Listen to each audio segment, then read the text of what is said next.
At exactly 3:17 a.m., I shot upright in bed, startled by the blaring of alarms, screeching tires, and the strobe of red and blue lights flickering against my walls. Heart pounding, I rushed to the window expecting a crime scene, but what I saw looked more like a federal raid. Armed officers moved in tactical formation, barking commands through radios. But what made my stomach drop wasn't the chaos outside. It was the empty space where my Jeep should have been. Gone. And in its place, a bright orange cone with a sticky note slapped on it. Code violation. HOA confiscated. I blinked, confused. That Jeep wasn't just mine, it was part of an ongoing federal surveillance op. I'd parked it on my own property, locked tight and positioned exactly as instructed by the local task force. The thought hit me like a truck. I had to explain to federal agents that my Jeep had been towed by our HOA president, like it was some abandoned lawn chair. Moving to Brookvale Pines was supposed to be a reset after years of military service and bouncing between assignments.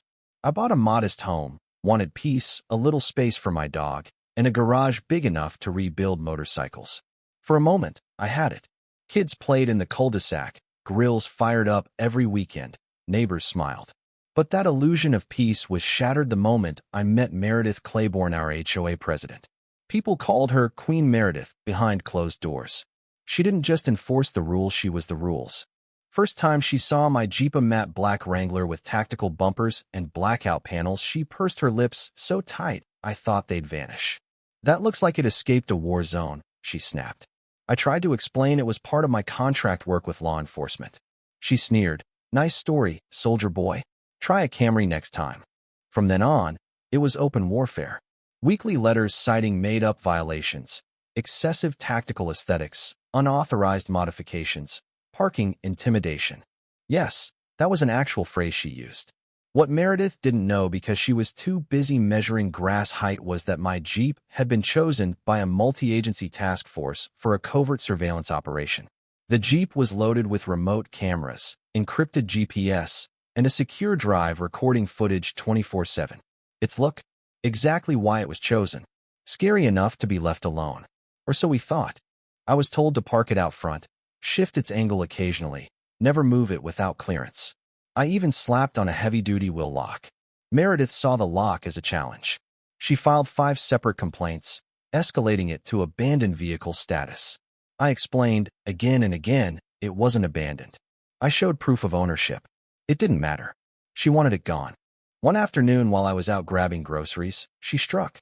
She brought in an off-the-books tow service, marched up with bolt cutters, and sliced through the lock like she was storming a compound. Rickmy neighbor 2 doors down with a ring cam obsession caught the whole thing. She looked right into his camera and said, "One less eyesore to worry about." By the time I got back, the Jeep was gone, and a smug little note was in its place. When I called the task force, they weren't amused. Within 30 minutes, federal agents were at my door. When I showed them the video, the color drained from Agent Ortega's face. "She cut the lock? Towed it? Without authorization?" I nodded. "That's tampering with federal surveillance property. That's obstruction." The sting op was compromised. Suspects scattered. Months of work burned to the ground by an HOA tyrant with a god complex. We searched every authorized tow lot in 3 counties. Nothing. Eventually, we traced it to a fenced-in gravel lot behind the HOA's maintenance shed, a place I didn't even know existed. It was like stepping into a boneyard. 3 other cars sat there too, stripped of stickers and tags. And there was my Jeep. Battered. Mud-caked. The surveillance unit cracked open and gutted. Like a desecrated grave. And then, because the universe has a dark sense of humor, Meredith strolled up in heels like she was arriving at a garden club meeting. "Oh good. You found it," she said brightly. "I was just about to notify." "Ma'am, step away from the vehicle," Ortega snapped. "You removed government property from an active operation." She blinked, still playing innocent. "It was an eyesore. I thought it was junked. I did the community a favor." She didn't laugh when they escorted her away for questioning. Later that week, Meredith called an emergency HOA meeting not to apologize, but to justify herself. She stood there in a cherry-red blazer, smug as ever, claiming she was protecting the neighborhood from unregistered vehicles with military cosplay. That's when I stood up. I handed a USB to the IT guy. First came the ring cam footage. Then her Facebook posts bragging about cleaning up the street one rust bucket at a time. The room fell silent. Detective Ortega stepped forward with a folder full of documentation. You bypassed your own board. You hired an unlicensed tow company. You interfered with a federal case. That's obstruction, tampering, and likely embezzlement given how you paid for it. A board member muttered. I moved to suspend Meredith Claiborne pending investigation. Unanimous vote. Meredith was done.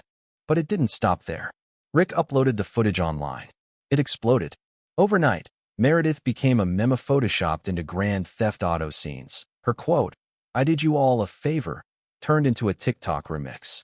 National news picked it up. Reporters parked across from her house. Kids took selfies with my Jeep. Someone even started a GoFundMe called Save the Tactical Jeep. They raised enough to repaint it matte black. Charges followed: destruction of property, obstruction of justice, unauthorized towing, and misuse of HOA funds. The final blow came from the HOA's insurance company. Turns out Meredith had been submitting bogus expense reports for years, towing fees, contractor bills, even printer ink. An audit revealed tens of thousands in unauthorized spending. She was done. The HOA collapsed under the scandal. Most board members resigned. Greg, the only sane one, stepped in and announced immediate reforms. Residents planted flowers, painted their mailboxes bright colors, and no one cared. We called ourselves the Eyesore Estates after that. Someone even gifted me a metal sign, reserved for tactical eyesore. We bolted it to the curb. But the best moment came when the task force handed me the deed to the impound lot. It's yours now, Ortega said. Turn it into something real. So I did. I built a small community garage open to vets, teens, dads, moms, anyone who wanted to fix things. No permits, no fines, just shared tools and mutual respect. We ended it with a slow Jeep parade down the block, vintage, tactical, dusty, shiny. At the front, my Jeep, polished and proud, with the words Community Watchdog stenciled on the hood. The neighborhood cheered like we'd won a war. And in a way we had. Meredith eventually took a plea. No prison, but heavy fines and a 20-year ban from any HOA position. She sold her house quietly. No one said goodbye. Now, every time I park my Jeep, same spot, same angle, I remember what it stood for. Not surveillance, not a mission, but the idea that one bad decision from someone drunk on power can crumble a whole system. She thought she was protecting the neighborhood, but the real threat was her. And all it took to prove it was one Jeep and a community ready to stand its ground.